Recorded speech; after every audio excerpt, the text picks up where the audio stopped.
What's up, Capoeira Life addicts? This is Macaquinho, and I want to start off by saying big thanks to all the supporters out there who've been subscribing to the channel, giving their feedback as well as their suggestions. This is a Capoeira Handstand tutorial, otherwise known as the Bananeira, and it came from a suggestion from one of the early subscribers to this channel, Pradeep. So thank you very much, buddy, and with that, let's go ahead and get started. So one of the first things that you want to do is stretch. This is a movement, especially if you're doing it several times while you're practicing it, that will put a lot of stress into your hands, your back, your shoulders. So make sure that you warm up correctly before you get this started, especially focusing on your wrists. These are some of the weak points that you will start feeling as you start holding your Bananeira for longer and longer, especially if this is something that you haven't gotten into before. So with that, let's dive in, and the first thing you want to focus on is on your hand placement. First of all, your fingers should be all spread apart, and you want to place your hands so that your thumbs are facing each other. This way will give you more control when you're up in your Bananeira. Then you want to focus on your hand placement. Your hands should not be too far apart, not too far in. They really should be about shoulder width apart. And now you're ready to start getting on your hands and working on the handstand. The first thing you want to do is to kick up little by little. Don't beat yourself up if you can't get too far up. That's a very normal thing. One of the things that I want you to focus on from the beginning is to realize that the Capoeira Bananeira, you're not looking at the floor, you're looking at your opponent. As you can see over here, I'm not looking at the floor's not going to go anywhere, but I'm definitely want to be paying attention to the person that I'm playing with so I don't hit them when I do a Bananeira or when I come down. And from there, you just want to keep on kicking higher and higher. This is something that may take some people a few months to get done. Others will do it a little bit faster. And once you start getting your feet to right above your head, then a lot of people face a fear of falling over and behind.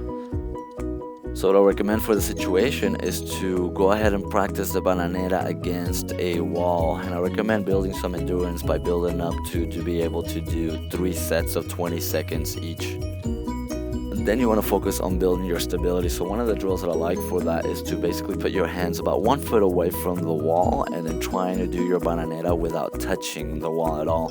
If you're falling back, then just lightly tap it to get you back into position, but really not touch it too much. And that should get you ready to start practicing without the wall. Now, one of the biggest fears that people have is to fall flat on their back. So I want to teach you a couple of things that you can do to prevent that. And the first one I want to show you is my favorite, which is to get out of the Bananeira by doing a cartwheel to the side. So this is a drill that you do. You basically just go into Bananeira and then just push your foot to the side until you reach the floor and get away from the Bananeira. I recommend you do this drill over and over again until you brainwash yourself to do this automatically if you ever feel like you're falling back too far on the Bananeira.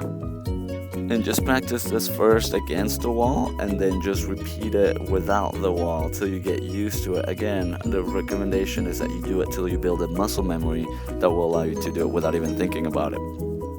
Now, another way that I'm not really too fond of because it scared the bejesus out of me the first time that I needed to learn it, but it's something that I feel it's mandatory for the Bananeira tutorial, is to show you how to roll out of a Bananeira. And the basic drill for this is to roll out from a cocorinha position. Just basically tuck your chin in, lean forward, and roll out your back. And once you get comfortable with this, you can do it from a handstand position where you basically just lower your arms and roll out smoothly. And another cool way to get out of the Bananeira is by falling back into a ponche, which adds a floreo to it, and it looks really nice. And the lovely thing about Capoeira is that it isn't rigid, so there isn't a right or wrong way to do a Bananeira, but I do want to show you the stable building block of what the basic Bananeira looks like, which is a basic plank position with your core engaged and tight. Now, the wrong way to do it would be to do the Bananeira with your feet falling back and your back overarched. And again, it's not that there is a right or wrong way to do it, it's just that this is the easiest way to do a simple, stable Bananeira, which will be the building block to be able to do whatever else you want to do with it. And now let's get into some more intermediate drills. I want to show you how to walk. This is a drill that you do against the wall to kind of teach you how to transfer the weight from one side to the other so that you can give your other hand the freedom to move forward and do the walking motion. First do it against the wall, and then you can just go ahead and do it on your own. Do it with your feet straight, your feet curved, however you want. Just add freedom, give it your style. That's the beauty about Capoeira. And my recommendation as you're learning the Bananeira is to give yourself the time. This is something that is not easy for a lot of people, and sometimes it takes months to do. So just be patient, work on each drill one by one. As you get better every day, just kind of keep on building it up till you can do your Bananeira. And that's it, you guys. We're done with this tutorial. I want to say thanks to all the Capoeira Life addicts out there offering support by subscribing, give it feedback and suggestions for future videos. And I want to let you know that we are looking for contributors out there, so feel free to get in touch with us through the comments section if you feel like you have a voice that the Capoeira community could benefit from. And with that, this is Macaquinho signing out with Capoeira Life addicts. You have a great one.